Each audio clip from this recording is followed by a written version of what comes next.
30 years ago, you were exactly here.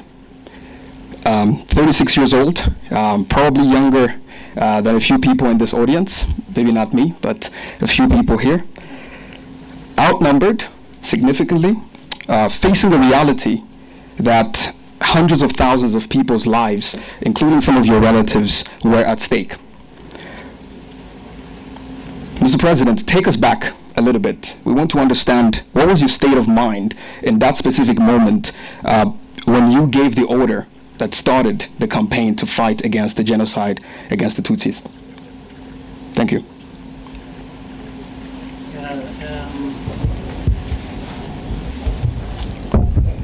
First of all, let me thank you for this moment. Much as going back in time sometimes is very difficult. You, at least on my part, I wish I could forget completely some of those things or days, but anyway, that is life. So what you've just said is very true. We're here. We have now recollected, have the picture of, I literally have a map of this place fixed somewhere in my mind. It can't go away. More so, what can't go away is what was happening in our country and what was facing us and we had to deal with.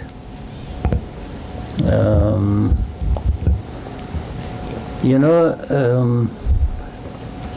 I speak from my understanding.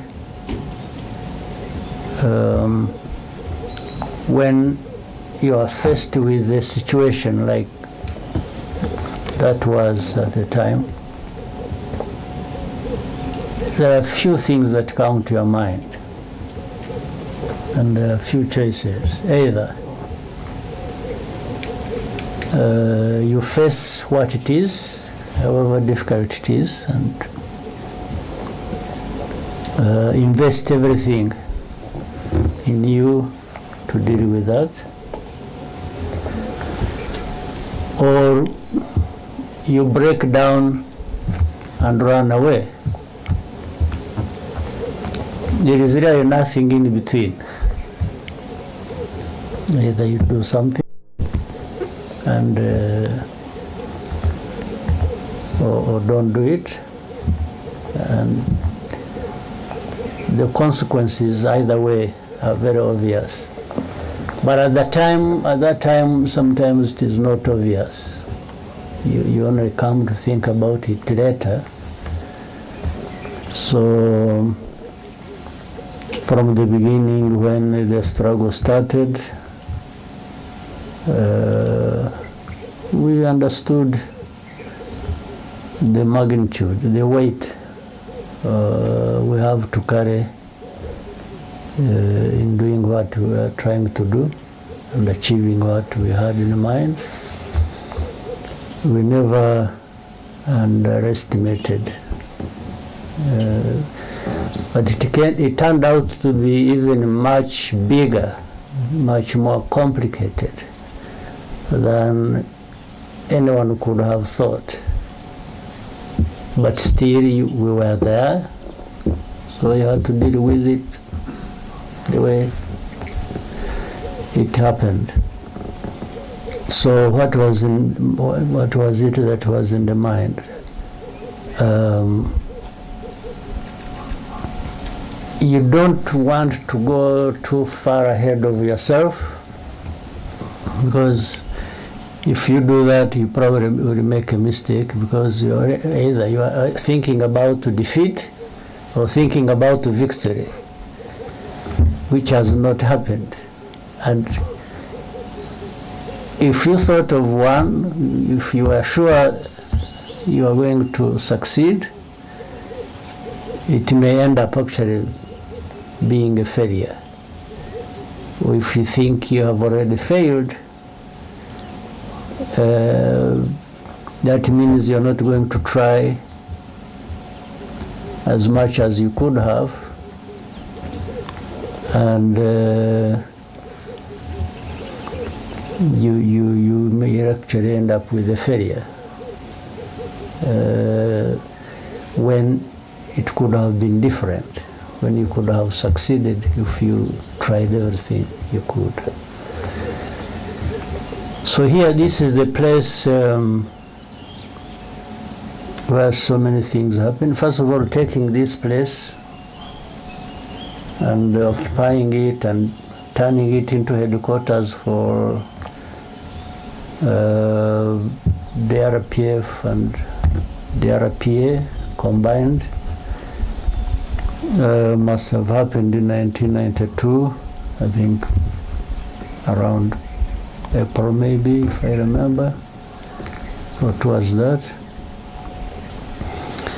because the RPA was involved in the fighting along the border, and we hadn't taken much of the territory inside Rwanda. We were really surviving along the border between Rwanda and Uganda, where some of us had come from.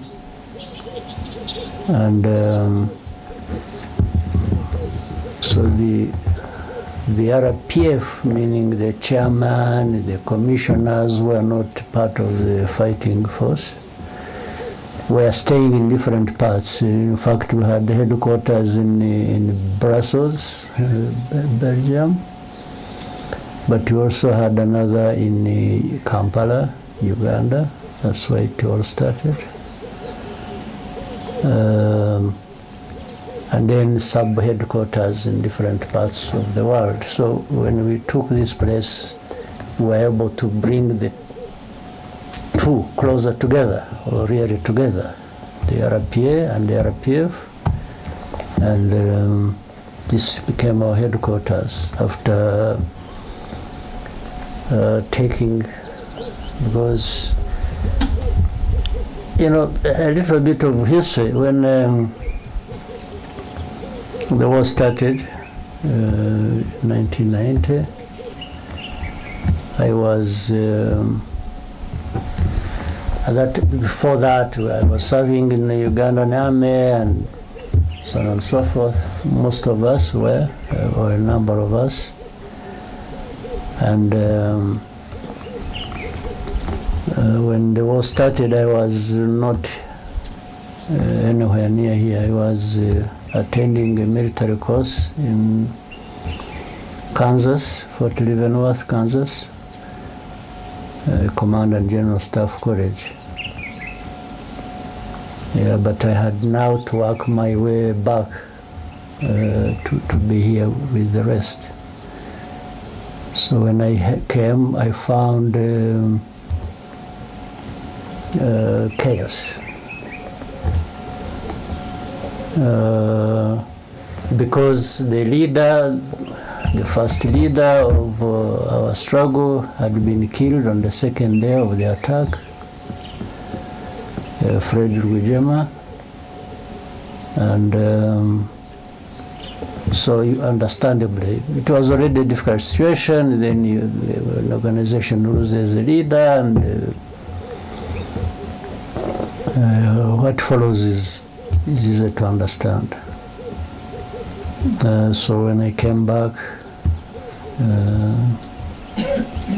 in the first 2 weeks of October, I arrived back from the US and came and joined the others and tried to reorganize, and so that's when we reorganized and started fighting in a more organized manner because of that chaos I'm talking about that happened when we lost the leader who had led the struggle. So that's trying to cut things short so that it is not a too long a story, but so that's all the way from then. That chaos came 90 past, 91, and then 92 we found ourselves here, and what I was just narrating happened. And it happened after we had taken places around here. In fact, that was specifically after attacking Byumba, Gicumbi. Now we are going to have a meeting. There were government forces of the time, and there were also forces deployed here in different paths. So we planned and moved from the east, because we were more towards Nyagatare and in between.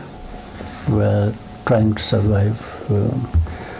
So we organized and attacked a number of government enemy positions around, including the one here, which happened after actually taking Byumba, then Gicumbi and different other parts. We did by bypassing their positions and actually attacked them from the back. We went through the enemy deployments, cut through, and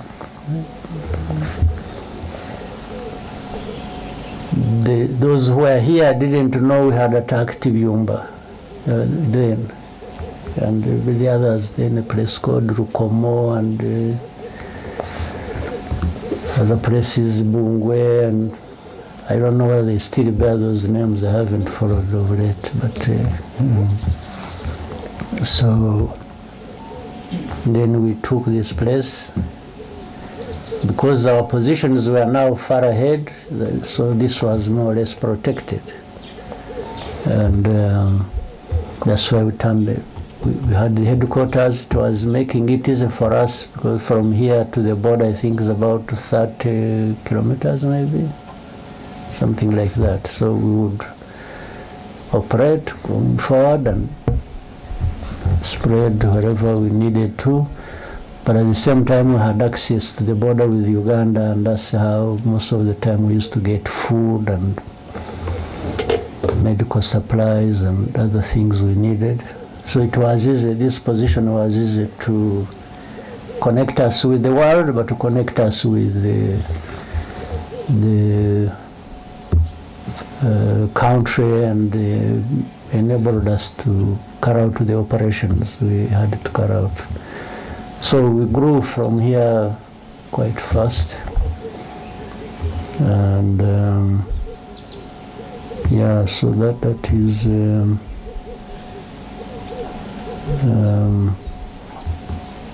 a number of things. It was coordinating from the east, but also that north now is when we were in Virunga. So it was like this. So we are here and we used to coordinate.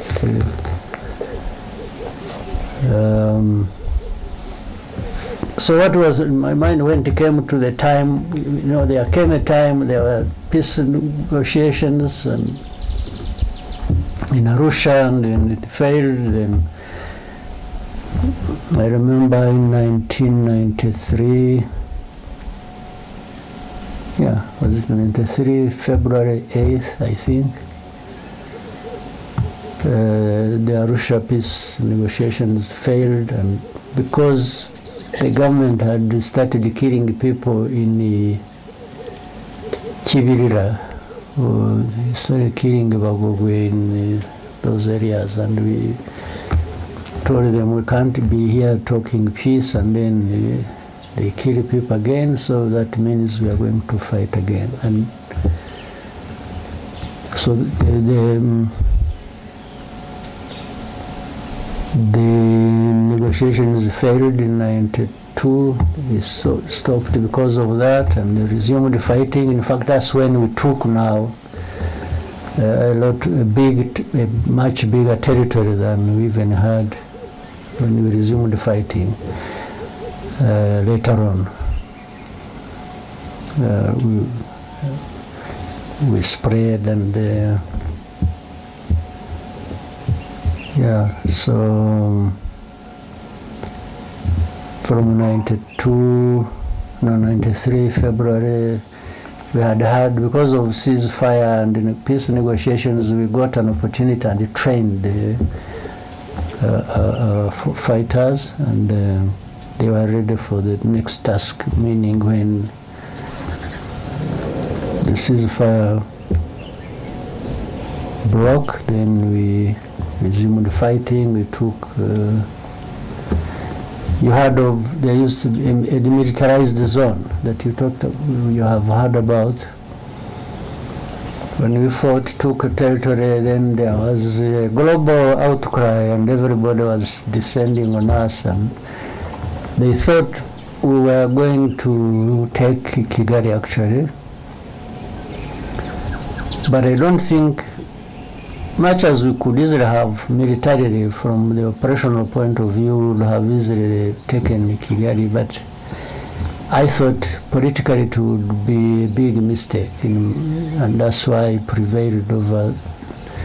There was the urgency for people to say, well, let's finish the job, but I thought it wasn't going to, the job wasn't to get finished, because in a way we would be overstretched, then we are taking on something much bigger than we can handle, organizing the country, but still the forces were being defeated here, but as the government was still established, they still had forces. I think we would have faced bigger problems than people thought. So, but when you were being told we must go back so that peace talks continue, resume and continue, in the end we put a demand which we would not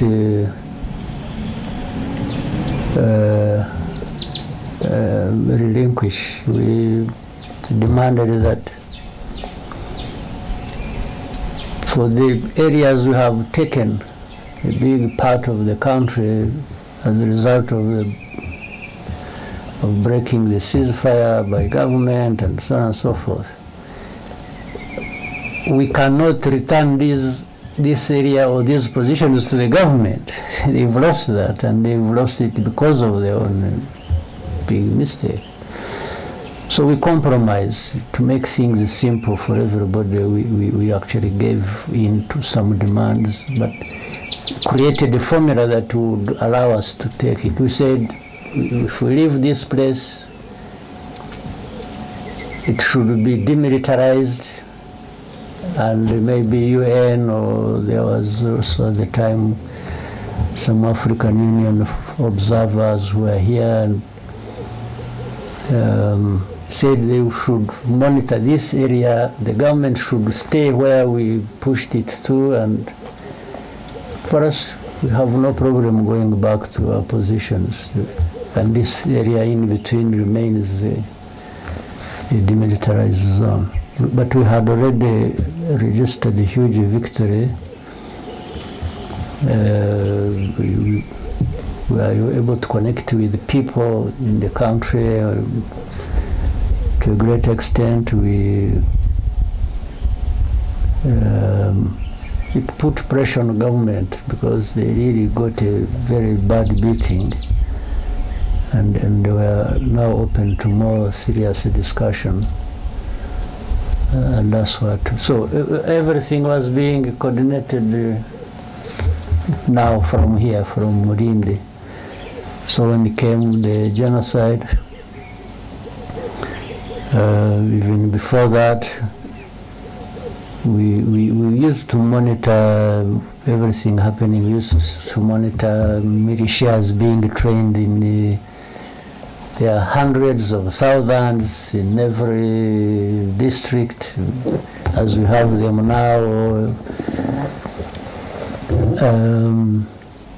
And the plans would leak. We had people who would tell us, and we used to share it with the UN, the forces that were present here in the country, and we found actually they knew a lot about what the preparations were, by whom, where, and for what intention. They knew. When you hear people talk about genocide and as if it was something that just happened or happened because of Habyarimana's death or this and that, it's all rubbish. This happened way before. In fact, General Darer, the commander of the UN forces, used to come here many times. He would come by helicopter or by road many times. There are so many visitors who used to come here, even from outside of Rwanda, and we used to share this information. We used to discuss it. We would give them information you have, give them evidence, give them, and sometimes we would find they already know.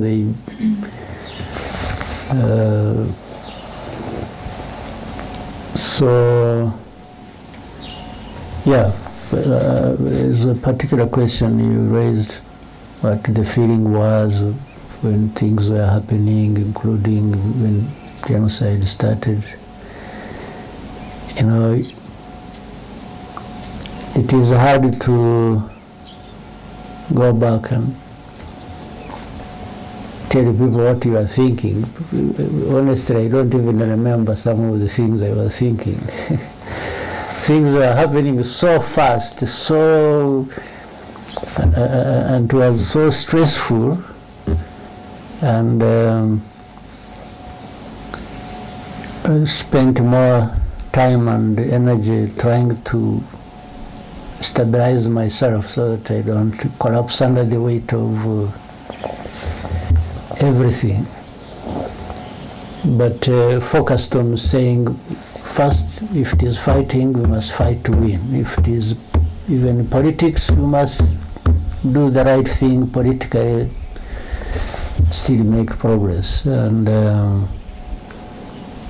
then when the genocide started, the immediate thing was to fight the people who are killing. Second, try and save as many people as we could, if it were possible, but same time collapsing the government that was responsible for that.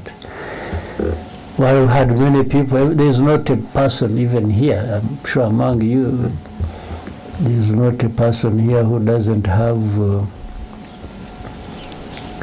a number of people who were killed that were known to them, were relatives, were parents, were children, were things like that.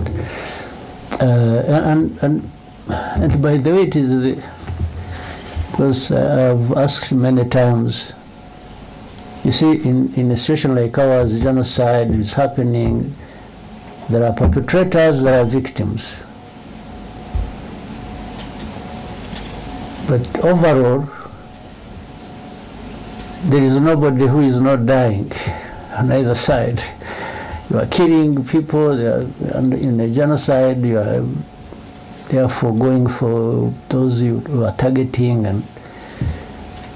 But at the same time, those who are doing the killing of other people were also facing death because we had to fight them. So in the end, nobody, there's not a single person of the millions here in Rwanda who would say they gained from this. Everybody lost. Even those who started it and started killing people, they wanted to achieve something, but they didn't achieve it. Because what they intended to achieve was not just killing a few. They wanted to exterminate people. a certain group of people, they